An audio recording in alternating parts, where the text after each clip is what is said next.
네, 정보통신 기사 기출문제 보겠습니다. 좀 더 많은 자료를 원하시는 분은 그냥 카페에 오시면 체계적으로 자료가 정리되어 있습니다. 안녕하세요. 이번 시간은 그 보안 및 방송 기술의 정보 보안, 인포메이션 시큐리티 보겠습니다.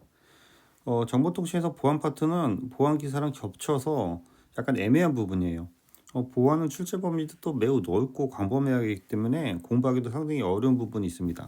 그렇지만 보안을 완전히 버릴 수도 없고요. 그래서 일단 기출문제 위주로 관련된 거를 숙지하면서 그 확대해 나가는 것을 권장드립니다. 신규 문제 등에 대해서는 전자신문 등을 통해서 간접적으로 계속 확인해 주시고요.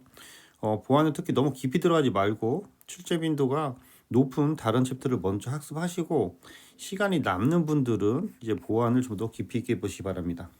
예, 문제 1번 보면 정보보호관리 체계에서 인증심사에 대해서 서술하시오 라고 했는데요. 23년도에도 나왔네요. 그래서 ISMS가 있고 ISMSP가 있습니다. ISMS가 이제 기본적인 인증 심사인데요. 정보보호관리체계 인증이라고 하고 정보보호를 위한 일련의 조치와 활동이 인증기관의 적합함을 인터넷진흥원이나 또는 인증기관이 증명해 준 제도입니다. 증명. ISMSP는 이제 퍼스널이 들어가는 건데요. 개인정보 보호 관리 체계 인증이라고 해서 ISMS에서 그 개인정보 보호 체계를 정립한 부분이라고 할 수 있겠습니다. 네, 문제 2번 다음 질문에 답하시오에서 XSS에서 크로스 사이트 스크립션이에요. 이게 크로스 사이트, X가 이제 크로스인데 공격이란 무엇인지 쓰시오. 또는 웹 보안 위협 중에 크로스 사이트 스크립팅 공격을 방어하기 위한 방안 두 가지 쓰시오라고 했습니다. XSS는 악의적인 스크립트에 의해서 웹페이지가 깨지거나 다른 사용자의 사용을 방해하는 공격입니다. 그러니까 웹에서 어떻게 보면은 내가 로그인하거나 그런 것들을 이제 탈취하는 건데요. 방지하기 위해서는 그 스크립트 코드에 사용되는 특수 문자에 대한 정말 필터링, 그러니까 요 스크립트 코드를 정말 필터링한다. 또는 HTML 포맷 입력을 다른 것들은 이제 불가능하게 해서 입력값, 입력 치환, 스크립트 영역 출력 제한, 별도의 필터 사용 등을 해야 될 것입니다. 여기서 XSS에서 크로스 사이트 스크립션은 여기 보면은 이게 해커가 있는 거죠. 그 일반 사용자가 이런 그 사이트에 접속을 해서 아이디랑 패스워드를 이제 로그인 하면은 이 안에 들어있는 사용자 정보라든지 또는 로그인 패스워드라든지 그런 것들을 탈취해서 이 사용자의 개인정보를 유출하거나 이 사용자의 데이터를 유출해서 악의적인 행동을 하는 건데요. 요 안에 요 만들어진 게 HTML 베이스로 만들어졌고 안에서 이제 자바 베이스로 움직이기 때문에 자바나 HTML 등에 대한 용어가 나오는 것입니다. 그래서 XSS 크로스 사이트 스크립트 공격의 취약점을 근본적으로 제거하기 위해서는 스크립트 등 해킹에 사용될 수 있는 코딩에 사용되는 입력값이나 출력값에 대해서 사전에 검증해서 무효화해야 되는 거고요. 예전에는 이런 거를 그냥 단순하게 싸다 보니까 중간에 좀 뭐랄까 구멍이 있었다는 거죠. 그래서 입력값에 대한 유효성 검사는 데이터가 입력되기 전에, 그러니까 그 여기 입력값이라는 게 아이디 패스워드도 있고 아이디 패스워드 들어가서 다양한 그 데이터에 대한 입력값이 있겠죠. 그래서 입력 데이터에 대한 길이, 문자, 형식 등 사업적 규칙 유효성을 사전에 검사해야 된다라는 게 보충 설명이 되겠습니다. 네, 문제 3번 다음 아래 질문에 답하시오. 대칭키 암호화 방식과 공개키 암호화 방식을 물었는데요. 요 밑에처럼 대칭키 암호화와 공개키 암호화의 그 가로놓기도 나오기 때문에 다양하게 공부하시기 바랍니다. 예, 대칭키 암호화는 쉽게 얘기해서 이제 군대에서 쓰는 암호화키 방식이고요. 암호화랑 복호화랑 딱 정해져 있는 거죠. 그래서 암호화 복호화에 사용된 키가 동일하다. 공개키는 우리가 인터넷 그 뱅킹이나 또는 사이트에서 물건을 사용할 때 쓰는 방식으로서 암호화 및 복호에 사용하는 키가 다르다라는 쪽으로 이해해 주시기 바랍니다. 그 내용을 다시 보면요. 대칭키랑 비대칭키가 있는데요. 대칭키랑 비대칭키, 대칭키 군대를 생각해서 그날 맨날 암호화키가 바뀌는 거죠. 그래서 A, B 간에 사전에 암호화된 문구를 이제 공유하는 거죠. 그래서 암호화키랑 복호화키가 같은 키를 사용하는 거고 비대칭 키는 다른 거 두 개가 서로 다른 키를 사용하고 그래서 이거를 우리가 비밀키 또는 비공개 대칭 키를 비대칭 키를 공개 키라고 하는 거고요. 복화 키는 복화 이쪽에서 B가 복화되려면 이거를 비밀키로 하고 여기도 비밀키로 하고 비밀키 전송이 사전에 전송이 필요하죠. 비대칭 키는 사전에 등록하기 때문에 불필요한 거죠. 그래서 키 길이가 여기는 짧고 여기는 길고 비대칭 키를 다시 그 해석해야 되니까 길고 인증은 별도의 인증은 필요 없고 여기 이제 인증이 필요하고 암호화 속도가 당연히 이쪽은 빠르고 이쪽은 느리고 경제성이 이쪽은 좀 더 높은 편이라고 할 수 있고요. 이쪽은 낮다. 효율성도 높고 그렇지만 여기는 그 1대1로 사용하기 때문에 좀 한계가 있는 거고요. 그래서 아래 보시면 효율성이 좀 더 높을 수 있고 안정성은 그렇지만 탈취가 가능해서 낮고 전자설명은 이게 좀 더 간단한 거죠. 이쪽이 이쪽은 전자설명이 없어요. 어떻게 보면 전자설명이 없고 이쪽이 전자설명이 좀 복잡하다고 할 수 있고요. 이 아래가 좀 바뀐 것 같습니다.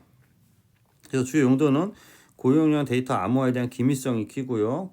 키 교환 및 분배, 인증, 부인 방지가 키가 되겠습니다. 위에 가나다라 마바 요 위주로 좀 보시기 바랍니다. 그래서 대칭키랑 비대칭키랑 구분했고요. 대칭키는 암호화 속도가 빠르고 대용량 암호에 적합하고 키를 교환해야 하고 탈취가 가능한 부분이 있습니다. 그래서 사람이 증가할수록 키 관리가 어려워 확장성이 떨어지고요. 기밀성은 제공하지만 무결성이나 인증 부인 방지가 보장이 안 되는 게 키라고 할 수 있겠습니다. 비대칭 키는 키 분배를 할 필요가 없고 기밀성 인증 부인 방지가 제공하지만 키 길이가 길어서 상대적으로 속도가 느린 거고요. 소량 메시지 암호화가 주요 목적이고 주로 키 교환 용도고 메시지를 인증하는 것, 이 사람이 쓴 거를 부인 방지하는 것이 주로 목적이 되겠습니다. 다음 5번. 다음은 전자설명법에서 무엇에 대한 정의된 법적 용어인가에서 생존하는 개인에 관해서 정보의 성명, 주민번호 등에 대해서 특정한 개인을 알아볼 수 있는 부후, 문자, 음성, 음향 등등에 대해서 정보를 포함한 것을 말한다. 그래서 우리가 이거를 이제 개인 정보라고 해요. 근데 이 법은 2019년에 문제가 나왔지만 2020년 2월 4일날 법이 삭제됐거든요. 그렇지만 혹시라도 모르니까 이거는 한 번 더 숙지하고 계시기 바랍니다. 요 전자정보랑 개인정보에 대한 용어. 전자정보라 하면 정보처리 시스템에 의하여 전자적 형태로 작성된 송수신되는 저장된 정보. 개인정보는 생존하는 사람에 대한 성명, 주민 등에 대해서 알아볼 수 있게 하는 그 정보가 되겠습니다. 유사문제인데요. 가입자라 하면 땡땡 기관으로부터 전자, 서명, 생성 정보를 인증받은 자, 그래서 가입자, 그래서 공인인증으로 정리하시기 바랍니다. 7번 다음 설명하는 것에 대해서 내용을 쓰시오에서 땡땡은 응용 프로그램의 리소스를 소진하는 시도로 네트워크 서비스를 중단시킴으로써 웹사이트 및 서버를 공격한다. 공격자는 비정상적 트래픽이 특정 사이트의 트래픽을 넘치게 하여 웹사이트 기능을 저하거나 오프라인 상태로 만든다. 그래서 밑에도 이제 같은 문제인데요. 이렇게 이제 해커가 이제 컨트롤러를 사용해서 요 좀비 PC를 만드는 거죠. 좀비 PC를 만들어서 특정 여기 서버에 희생되는 특정 서버에 계속 HTTP 리퀘스트를 요청하면은 얘는 그것에 대해서 응답 메시지를 보내야 되거든요. 응답 메시지를 보내다 보면은 정작 여기 보면은 인증받은 관리자, 이렇게 어서니케이션 유저들에 대해서는 답변을 못 한다는 거예요. 그렇기 때문에 전체적으로 시스템이 이렇게 마비가 될 수 있는 공격이라고 할 수 있겠습니다. 그래서 우리가 그거를 이제 디도스 공격이라고 하고요. 그 내용 좀 더 읽어보면 해커의 악성 코드에 관련된 PC를 좀비 PC라고 하고, 이 좀비 PC 이런 것도 좀 알아야 될 것 같아요. 디도스 공격에는 좀비 PC가 사용되는 원격이 조정 당해 공격 대상자를 공격하게 된다. 이렇게 특정 사이트에 동시에 접속시킴으로써 단시간 내에 과부하를 일으켜 서버나 네트워크 대역에 감당할 수 없을 만큼의 트래픽을 순간적으로 일으켜 웹사이트를 마비시켜서 사용자들의 사이트 접근의 이용을 차단하는 방식으로 자료 유출이나 삭제 등을 목표로 하지는 않는다. 주로 차단이지 자료 유출이나 삭제 등은 아니겠습니다. 이런 것들은 APT 공격이 되겠네요. 디도스는 무엇인지 쓰시오라고 해서 거꾸로 이걸 이렇게 쓰는 부분이 되겠습니다. 여러 대의 좀비 PC를 원격 조정해서 트래픽을 순간적으로 대량 일으켜서 서버나 특정 PC 그룹을 마비시키는 공격이 되겠습니다. 같은 내용이니까 참조해서 이 내용도 쓰는 연습을 하시기 바랍니다. 10번 TCP 연결 설정 과정에서 싱크 플러딩 공격에 대해서 설명하시오 라고 했는데요. 여기 보면은 해커가 계속 싱크 메시지를 보내서 이것에 대해서 아크 메시지를 보내면서 다른 사용자가 사용하지 못하는 거죠. 약간 그 디도스 공격과 비슷하다고 할 수 있겠습니다. 공격자가 계속 싱크 패킷을 전송해서 빅팀 서버에 백로그 큐를 가득 채워서 싱크 응답을 풀나게 하는 거죠. 그렇게 해서 서비스의 장애로 이어지는 공격이 되겠습니다.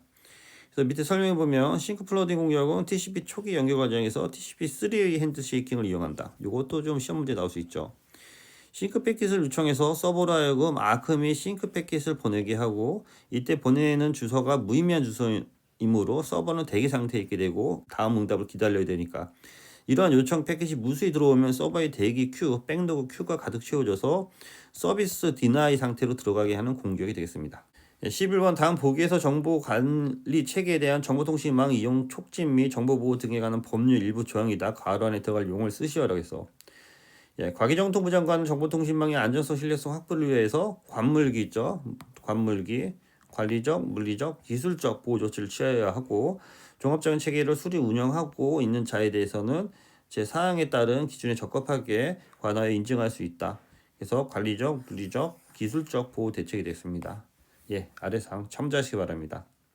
다음 기출 응용인데요. 유사 문제인데요. 이게 그 관물기랑 무기가랑 또 헷갈릴 수 있어서 무기가랑 또 비교를 해봤습니다. 무결성, 기밀성, 가용성이죠. 정보보호는 정보 자산을 공개, 노출, 변경, 파괴, 지체, 재난 등으로 위협으로부터 보호하여 정부의 무기가를 확보해야 된다. 그래서 무결성, 기밀성, 관리성이 되겠습니다. 요거는 무기가를 또 이렇게 풀어서는 연습을 해야 되는 거고요. 제가 이거 기밀성을 북한에 있는 기밀성으로 외우라고 했죠. 기밀성. 그래서 이거는 접근하는 거. 그러니까 인가된 사용자, 어서니케이션 사용자만 접근하는 거. 그래서 기밀성을 중심으로 해서 가용성, 정보가 사용 가능해야 되고 무결성. 이거는 무결성은 인가된 당사자에 의해서 변경 또는 수정이 가능할 거. 무결성은 수정으로, 기밀성은 북한에 있는 사람의 인가, 옆에 접근으로, 가용성은 정보 사용이 가능해야 된다 등으로 해서 정리하시기 바랍니다. 이상입니다. 수고했습니다.